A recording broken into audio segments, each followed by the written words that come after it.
जय माता दी दोस्तों, स्वागत है आप सभी का आपके अपने YouTube चैनल खुशहाल ज़िंदगी में। दोस्तों, आज के वीडियो में मैं आपको माता को खोइचा किस प्रकार से भरा जाता है और पूरी विधि आपको आज के वीडियो में करके दिखाने वाली हूँ। बहुत ही सरल सी विधि है। वीडियो को अंत तक ज़रूर देखिएगा, वीडियो आपको ज़रूर पसंद आएगी। शारदीय नवरात्रि के अष्टमी या नवमी तिथि पर, कुछ लोग अष्टमी तिथि पर, कुछ लोग नवमी तिथि पर माता को खोइचा भरते हैं।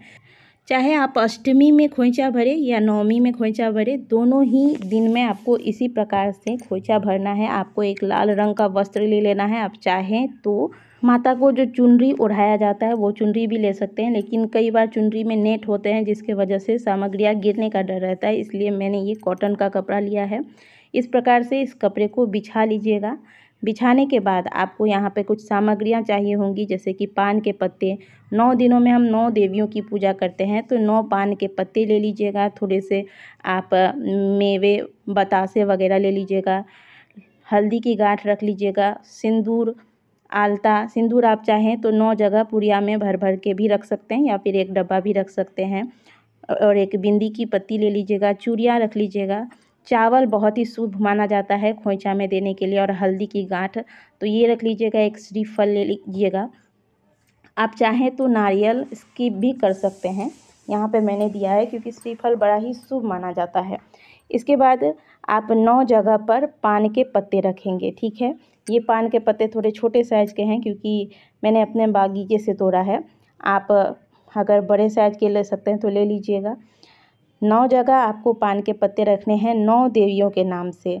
9 दिन में हम 9 देवियों की पूजा करते हैं, तो खोइचा भी हमें 9 देवियों को ही देना है। जैसे प्रथमम शैलपुत्री, द्वितीय ब्रह्मचारिणी, तृतीय चंद्रघंटा। इसी प्रकार से 9 देवियों का नाम लेकर 9 पान का पत्ता रखेंगे, और इन पत्तों के ऊपर अब हम क्या करेंगे, चावल रखेंगे। चावल की जगह बहुत से लोग धान भी देते हैं, लेकिन मैं यहाँ चावल दे रही हूँ। देखिए चावल किस प्रकार से देना है आपको, आप एक मुट्ठी में ले लें और 3 बार करके दें। एक ही बार में आपको नहीं डाल देना है, 3 बार करके सभी पान के पत्ते पर आप डालेंगे। चाहे तो आप 5 बार भी दे सकते हैं या 3 बार दें, ठीक है। इस प्रकार से आपको सभी पान के पत्ते पर चावल डाल देना है। ध्यान दीजिएगा कि खोइचा आप माता के मंदिर में या फिर जहाँ पंडाल है आपके आसपास, वहाँ जाके भी भर सकते हैं। और अगर बहुत ज़्यादा भीड़ होती है, वहाँ आप नहीं कर सकते, तो आपने घर में कलश बैठाया है, माता की चौकी है, तो वहाँ भी आप खोइचा भर सकते हैं और शाम के वक्त जाकर पंडित जी को ये चीज़ें दे सकते हैं। माता के चरणों में आप रख दीजिएगा, पंडित जी स्वयं वहाँ से उठा लेंगे। तो ये कार्य आप कर सकते हैं। और खोइचा हमेशा सुहागिन महिलाएं ही भरती हैं, इस बात का भी ध्यान रखें। चावल देने के बाद जितने आपने 9 जगह पर पान और चावल रखा है, सबके ऊपर थोड़ा थोड़ा सा दुर्वा रखेंगे। दुर्वा बड़ा ही शुभ माना गया है, और इसके ऊपर से हम थोड़े थोड़े से मेवे रख देंगे। अगर आपके पास बतासे हैं तो बतासे डालिएगा। बतासे जो है ना वो थोड़ा सा पिघल भी जाता है, इसलिए मैंने यहाँ पे मेवे डाले हैं। आप ड्राई फ्रूट वगैरह जो भी है आप थोड़ा थोड़ा सा इन सभी 9 जगहों पर डाल दीजिएगा माता का नाम लेकर। और दुर्वा की बात कर रही थी मैं। दुर्वा आप देखते होंगे कि जब भी आप मायके जाते होंगे तो विदाई के वक्त जब भी आपको खोइचा दिया जाता होगा, तो उसमें दुर्वा का प्रयोग किया जाता है, क्योंकि ये बहुत ही शुभ है। इन चीज़ों से शुभता आती है। तो इस प्रकार से ड्राई फ्रूट डालने के बाद आप एक सुपारी, लौंग, इलायची लेकर या तो आप 9 जगह पर अलग अलग चढ़ा सकते हैं, या तो आप एक ही जगह रख दें। मैंने यहाँ एक ही जगह रख दिया है। हल्दी की गांठ, हल्दी इतनी शुभ होती है कि इसके बारे में वर्णन क्या करूँ। तो हल्दी की गांठ रखें। आप चाहे तो 9 जगह अलग अलग भी रख सकते हैं, नहीं तो एक जगह रख दें। सिंदूर भी आप चाहें तो 9 जगह अलग अलग पुड़िया में भर के रख सकते हैं, नहीं तो एक जगह ही एक डिब्बी सिंदूर रख दें। इस तरह से मैं साइड में रख देती हूँ। एक महावर की डिब्बी रख दीजिएगा, एक बिंदी की पत्ती रख दीजिएगा। अब चूड़ियाँ आप जो भी लेते हैं, सब 9 पत्तों पर एक एक चूड़ी आप माता के नाम पर अर्पित करते जाएं। या फिर जैसे हमने आलता, सिंदूर, बिंदी अलग से चढ़ा दिया है, अलग से रख दिया है, वैसे भी आप अलग से भी रख सकते हैं, ठीक है।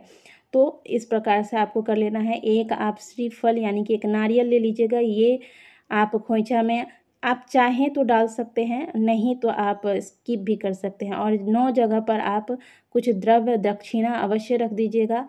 और साथ में एक, अगर आप कुछ और दक्षिणा देना चाहते हैं तो अलग से भी दक्षिणा रख सकते हैं। मैंने यहाँ पे अलग से भी दक्षिणा रखा है। आप चाहे तो रख सकते हैं, नहीं तो 9 जगह पर आप अलग अलग द्रव्य दक्षिणा रख दें। एक फल रख दें, कोई भी मौसमी फल रख दें। इस प्रकार से खोइचा आपने भर लिया। अब आपको क्या करना है, थोड़ा सा आप जल ले लीजिएगा और 9 देवियों का स्मरण करके 5 बार इस जल को इन सभी सामग्रियों के ऊपर से घुमाकर इस जल को वहीं पर नीचे छोड़ दीजिएगा। ठीक है, इस प्रकार से कर लीजिएगा। हो गया आपका खोइचा भरना। इस प्रकार से आपको खोइचा भर लेना है। अब इसे आप माता के सामने रखे रहने दीजिए। शाम के वक्त आप इसको क्या कीजिएगा, उठाइएगा। शाम के वक्त किस प्रकार से उठाना है, देखिए इतनी सारी सामग्रियां हैं, हमें ये चीज़ें माता के पास पहुंचानी है, तो अच्छे से पहुंचानी है। किस प्रकार से करेंगे, सबसे पहले ये नारियल, दक्षिणा वगैरह, सिंदूर, अलता वगैरह जो है, इन सबको आप अलग से एक पात्र में निकाल लीजिए। पहले चूड़ी वगैरह जो भी आपने माता के लिए रखे हैं, सब एक जगह से आप एकत्रित करके एक प्लेट में निकाल लीजिए। इसके बाद जो चावल वगैरह है सबको एक जगह इकट्ठा कर दीजिए इस लाल कपड़े में ही, और पान के पत्ते को एक साथ एक जगह एकत्रित कर लीजिए ताकि ये खराब ना हो और टूटे नहीं।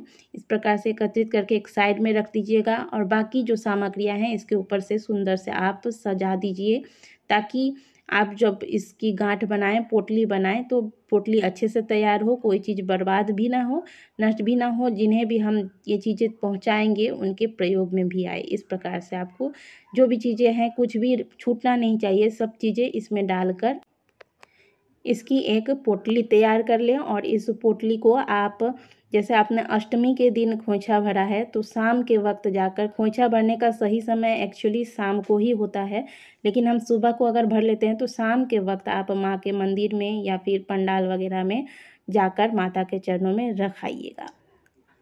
साल 2023 में महाअष्टमी के दिन जो खोइचा भरने का शुभ मुहूर्त है वो होगा शाम को 6 बजे से लेकर रात्रि 9 बजे तक। इसके अलावा दोपहर में भी एक मुहूर्त है, यह मुहूर्त होगा दोपहर 11 बजे से लेकर 1:30 तक। लेकिन आप अपनी सुविधा अनुसार प्रातःकाल अगर खोइचा भरना चाहें तो भर लें, लेकिन जो खोइछा भरने का सही समय है वह शाम का ही है। तो खोइछा भले आप घर में सुबह भर लें, लेकिन ये चीज़ें शाम के वक्त आप माता के मंदिर में जाकर पहुंचा दें।